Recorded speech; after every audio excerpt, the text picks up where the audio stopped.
Ahora comienza el conversatorio número 2, se llama La racionalidad neoliberal y la construcción de subjetividad, feminismo y alteridad. Y con nosotros está Karina Jaque, que se integra lueguito, Pablo Pinochet, Gustavo Álvarez, todos estudiantes de acá de la Facultad de Filosofía, estudiantes de Pedagogía, alumnos que están en sus términos de tesis en la licenciatura en Filosofía. Bueno, los dejamos. Gustavo va a comenzar. Oli. Bueno, yo voy a comenzar hablando un poco de lo que hemos planteado aquí con los chiquillos que armamos este conversatorio, de una relación de lo que plantearemos como una racionalidad neoliberal en relación con el sistema educativo, por ende también los currículos, y también unas visiones más críticas al respecto, que sería el enfoque del feminismo y la alteridad. ¿Ya? Bueno, para iniciar me gustaría revisar muy a la pasada una cita del famoso sociólogo Durkheim, pero que me parece muy importante porque es muy decidora de un aspecto de la educación. Ahí dice, Durkheim está haciendo planteando sus ideas de lo que es la educación, así bien en términos generales, pero hay un momento ahí que me parece de suma importancia, que es cuando dice que justamente esa parte donde dice: tiene por objeto extraer de allí un hombre enteramente nuevo, crear un ser que no existe, salvo en su estado de germen indiscernible, el ser social. Refiriéndose a la educación, ella es la que nos enseña a dominarnos, a constreñirnos, y es también, siguiendo sus necesidades, o sea, la educación, la que decide la cantidad y naturaleza de los conocimientos que debe recibir el niño. ¿Ya? ¿Por qué me parece interesante esta afirmación de Durkheim, que es bastante antigua, 1904, que yo creo que da muy bien el clavo respecto a un aspecto fundamental de lo que más o menos aquí queremos plantear?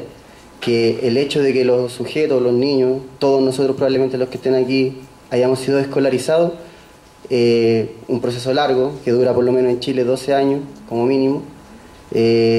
Salimos de ahí, de la escuela, no como hubiéramos sido si no hubiéramos ido de la escuela, por decirlo así. O sea, claramente hay una transformación, un recurso profundo de qué pasa con nosotros por el solo hecho de asistir al sistema escolar. ¿Ya? Bueno, para no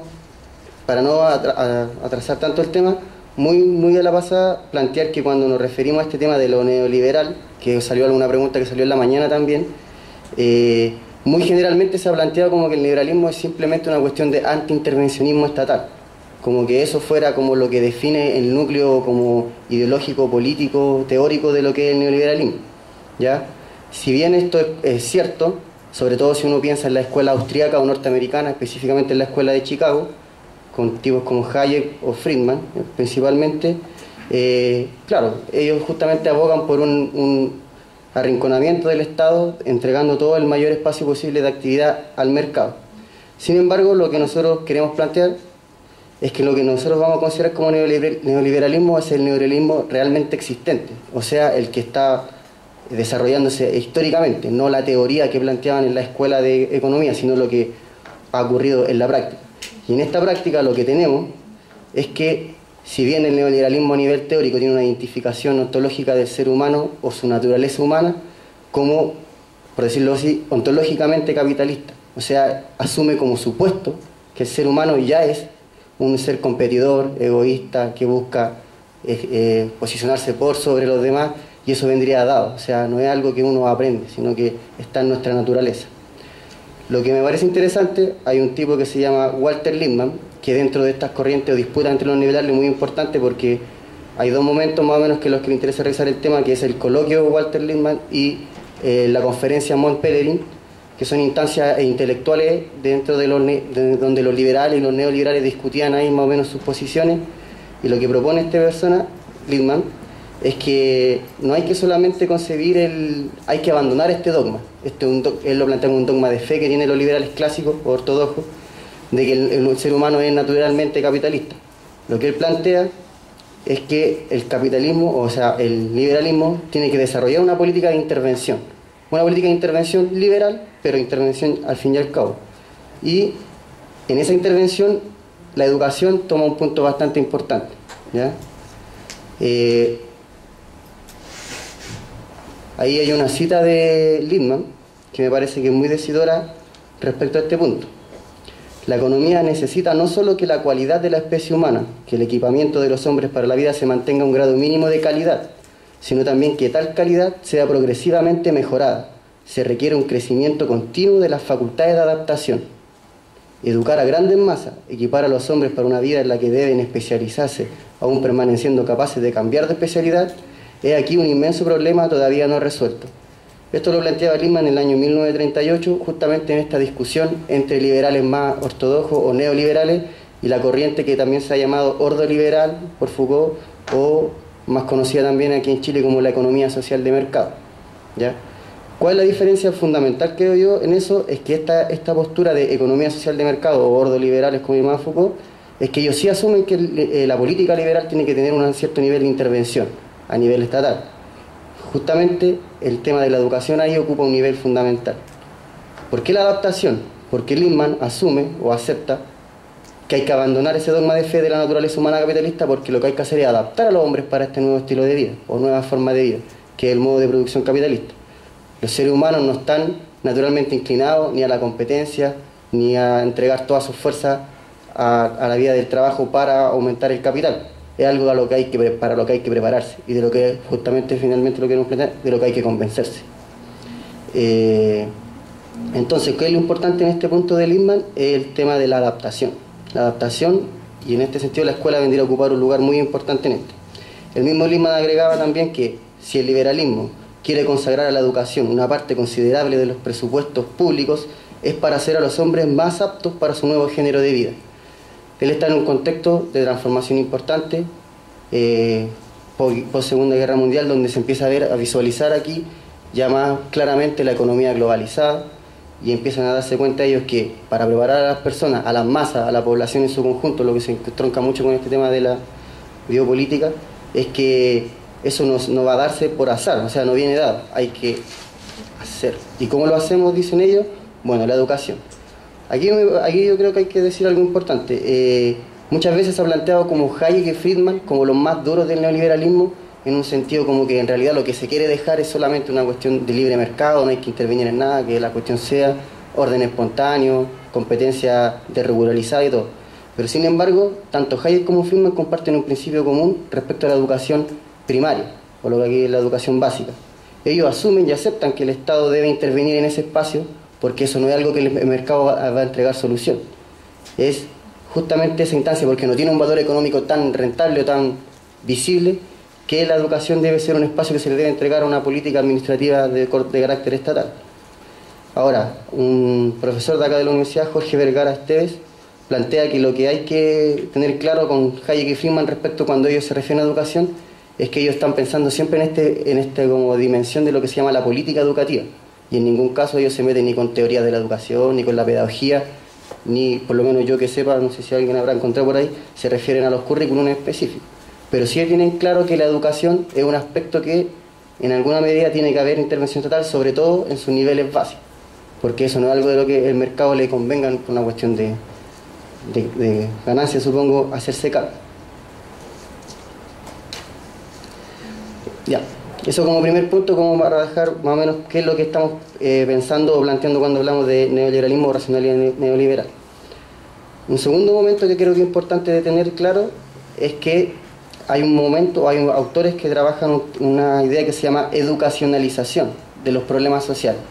¿De dónde sacan esta idea? Un texto que se llama Trayectoria de los sistemas educativos modernos, un estudio hecho por la Unión Europea, estos autores, y de Lani Troller, no sé dónde son ellos.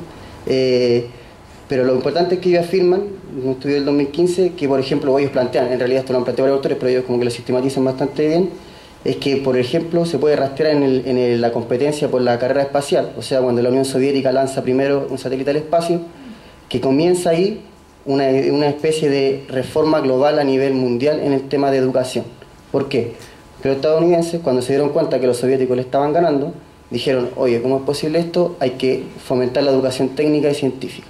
Tenemos que ganar la Guerra Fría, entonces a partir de este lanzamiento del Sputnik, el satélite, en 1957, los gobiernos empiezan a generar estas políticas de intervención de que se llamaban reforma educativa, pero que en la práctica se han traducido generalmente y casi siempre, no sé si no, en alguna parte no, en reformas curriculares. ¿Ya? Lo interesante de este planteamiento es que siempre que ha habido un problema, por decirlo así, o la sociedad hace, o los grupos de expertos, o los gobiernos, o el partido que gobierna, rastrea que hay un problema social, siempre se adjudica a la educación la forma de solucionarlo. O sea, el problema que tengamos, por ejemplo en Chile, que era un problema de equidad, que lo vimos un poco en la mañana, ¿cómo arreglamos el problema de la equidad? Enseñándole lo mismo a todos. Cosas de ese estilo es como muy común en este tema. Ese fenómeno que partió en Estados Unidos, según estos autores, también se extendió rápidamente a Europa, y en los años entre los 60 y los 70 empezaron a incorporar nuevos conceptos en el tema de los currículos, y especialmente en Finlandia y Alemania Occidental se integró lo que en ese momento era novedoso, ahora ya todos lo conocemos, que son los estándares internacionales. Y ahí vendría a ser como el germen de lo que hoy es la prueba TIP, PISA, TIMSS, todas estas pruebas de medición internacional que construyen rankings internacionales donde los sistemas educativos aparecen ahí, como este es el sistema educativo que es mejor y este es peor y así sucesivamente. También hay un importante o conocido teórico del currículum que se llama Ulf Blundgren, que plantea que detrás de esta organización de la educación y de su formación como institución se encuentran no solo los cambios en los modos de producción, sino también lo relativo a la mentalidad. Esto se relaciona con lo que estaba diciendo anteriormente, o sea, no solamente es porque el sistema productivo a nivel global, el comercio internacional, la competencia internacional, la necesidad que tienen los países de entrar al circuito de mercancías internacionales, ya sea a través de la producción o a través de la venta de materias primas, obviamente exige a la educación y a los sistemas educativos que se adapten para educar a la población en lo que es el discurso transversal que aparece también justo con este movimiento, que es el del capital humano. ¿Ya? Ahora, lo interesante de este tema, o para lo que el foco de esta presentación, es la parte donde dice lo relativo a la mentalidad. La siguiente cita es una de aquí de los encargados o parte importante de lo que fue la reforma del currículum en Chile, que es Christian Cox y Juan García Huidobro, y ellos plantearon, bueno, como dice ahí, que el conocimiento también son necesarios para desenvolverse en esta sociedad moderna. Y lo que interesa de esta idea de sociedad moderna es que la sociedad moderna, según ellos, según lo que se sostiene aquí, es que justamente la sociedad neoliberal, o sea, la sociedad moderna es igual a la sociedad neoliberal. Y lo que tienen que hacer los países es introducirse a esta lógica, lograr entrar a este circuito y no quedarse atrás. Entonces por eso se habla mucho de un ponerse al día. De hecho, cuando se hablaba, uno de los fuertes de la reforma curricular del 90 era modernizar el sistema educativo. Modernizar, y siempre el modernizar lo aparece en todas partes. Hay que modernizar, hay que modernizar, hay que modernizar. Y cuando uno dice modernizar, lo que hace es, en realidad, parecerse al que va primero en el ranking. Eso es lo que aparece como la modernización de la educación. ¿Ya? Y, bueno, esta idea de modernizar tiene que ver con va cruzado por lo del capital humano también, esta idea de las reformas globales, y esto empieza a surgir un fenómeno que también se conversó un poco en la mañana, que es lo que se ha llamado isomorfismo curricular, o también lo he encontrado en algunas partes como currículum mundial. ¿Por qué se habla de esto? Porque hay ciertas orientaciones generales que todos los países occidentales en las vías de la modernización comparten. Si bien los currículums siempre tienen un aspecto contextual, local, cada país decide sus contenidos, obviamente según su propia historia, pero hay orientaciones generales, orientaciones globales, que todos los currículums van incorporando para entrar en esta dinámica. Esto también se constituye junto con una red de expertos y de evidencia internacional que se comparte. Aquí el Banco Mundial, la OCDE, empiezan a jugar un papel bastante importante. Sin ir más lejos, en la reforma curricular en Chile fue financiada en gran parte por el Banco Mundial. Ellos pusieron la plata y prestaron además plata. Bueno, si bien esto uno puede decir, ya esto es como uno puede decirlo en general, claro, uno podría estar de acuerdo o no, pero es importante, o creo yo, tratar de buscar esto como en concreto, o sea, ¿dónde se expresa esto? ¿Esto se expresa realmente en alguna parte? ¿Se materializa? Yo creo que, por ejemplo, aquí tengo un estudio que se hizo de en Dinamarca, un grupo de estudio que hizo una investigación sobre la reforma curricular allá.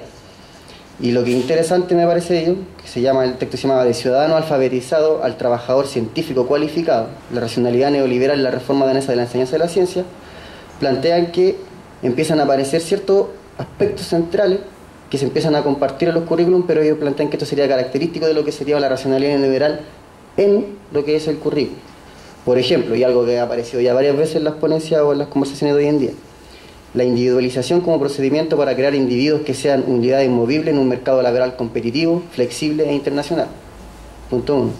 El desarrollo de las competencias de los individuos como procedimiento para que estos adquieran valor de mercado mediante el desarrollo de destrezas y de conocimientos que se puedan tratar como mercancías. Y 3. El desarrollo de la responsabilidad individual como procedimiento para establecer una clara relación entre el individuo y la responsabilidad de su acto. Si esta idea de individualización y responsabilización individual son dos conceptos que tienen un significado bastante particular en esta lógica de la racionalidad neoliberal, o como lo dijeron en la mañana, que me parece muy interesante, en clave neoliberal. O sea, uno podría usar estas mismas palabras en otro contexto y claro, podrían significar otra cosa. Pero aquí no estamos hablando de cualquier cosa, estamos hablando en este contexto y siempre está vinculado a esta retórica global de reforma auspiciada por organismos principalmente como la OCDE. Hay unos autores como Laval y Dardot, en el texto de La nueva razón del mundo, que plantean que lo que generan todo este movimiento de reforma, o sea, ellos no hablan específicamente de la reforma, hacen mención al sistema educativo en genérico, pero lo que a ellos les parece que el rol que empieza a jugar es que empieza a haber un modelo de subjetivación contable y financiera. ¿Qué quiere decir eso? Que cada sujeto, que cada individuo, bajo estas dinámicas, empieza a concebirse a él mismo como un capital humano. Uno puede decir, claro, o sea, cada uno es una inversión de sí mismo, porque ¿por qué no yo estudio y me endeudo, por ejemplo, en el caso de Chile, pido un crédito para estudiar, no para ir a trabajar gratis, después lo hago para después tener una mejor situación, un mejor sueldo? Entonces, esta lógica el empresario de sí mismo empieza a incorporarse, pero como un aspecto que, si bien yo no diría como ya el currículum es el responsable de esto, claramente empieza a aparecer ahí y empieza a permear esta situación. Si también consideramos las dinámicas de competencia al interior de la misma escuela, como son las notas, por ejemplo, el dar la PSU y saber que tienes que tener un mejor puntaje para acceder a un mejor puesto en la universidad, por ejemplo, de más de prestigio, sino ese tipo de cuestiones son una lógica de competencia que siempre se adosan al individuo, a la responsabilidad de cada uno. ¿Ya?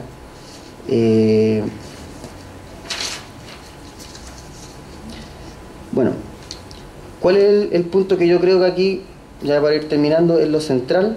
Es que esta idea del hombre como capital, o en el sentido como capital humano, pero como de uno mismo, o sea, es un movimiento de subjetivación de masas que plantean los autores, no sería, por muy poderosa que esta idea sea, o por muy seductora que esta idea sea, no lograría tener la extensión que hoy tiene si no fuera a través de otros dispositivos. Por ejemplo, uno de ellos podría ser la misma educación.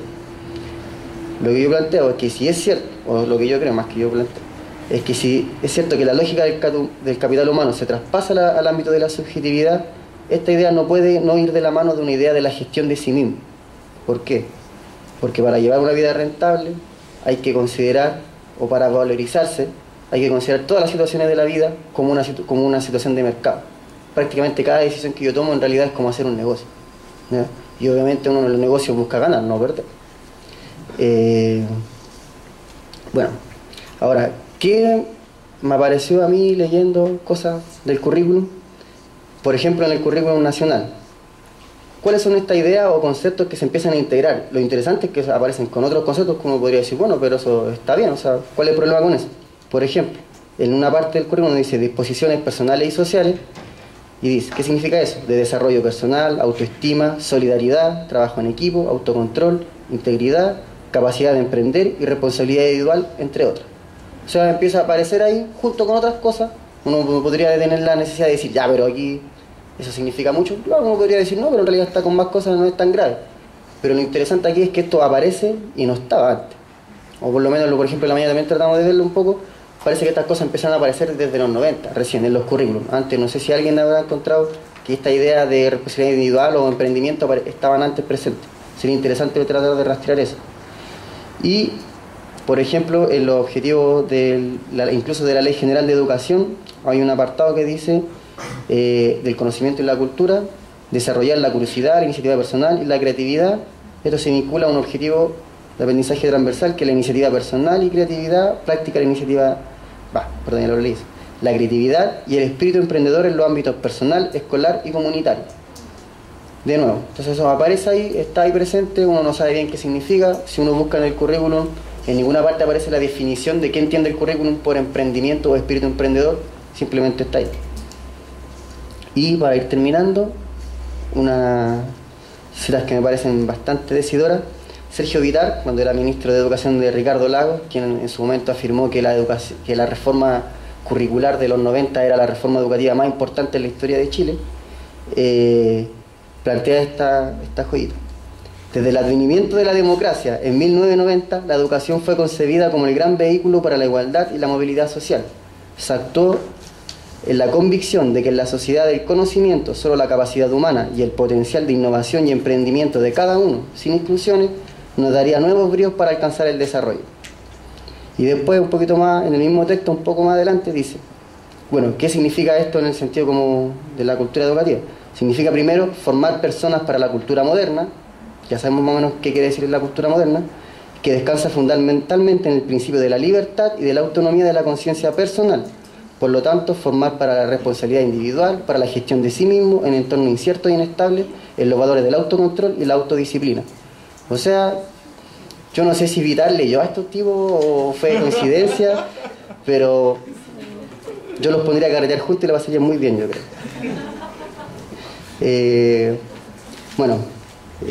Para ir terminando, yo creo que tampoco hay que ser tan lapidarios con esto. O sea, claramente los sujetos, o la idea de esto de la subjetividad, es que justamente tiene una doble dimensión. Si bien puede estar orientada y bajo esta lógica más o menos de poder que nos restringen, también la subjetividad es un espacio de resistencia y de capacidad de hacer otras cosas que no sean las que no se nos orienta o se nos permea.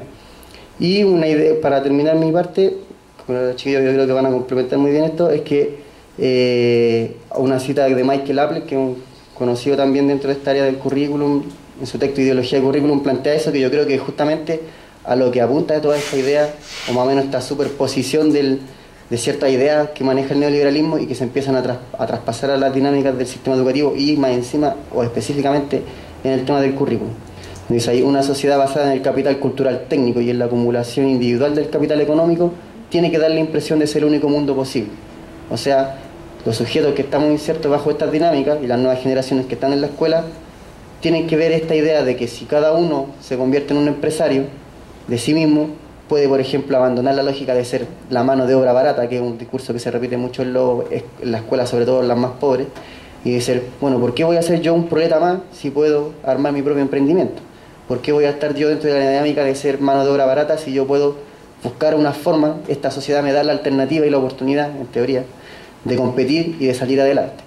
Yo creo que ese es justamente el aspecto interesante de esto, o sea, la subjetividad, o si efectivamente, como se ha ido planteando en las posiciones anteriores, el liberalismo y va a través del sistema educativo, el currículum, hay una configuración o una cierta orientación de subjetividad.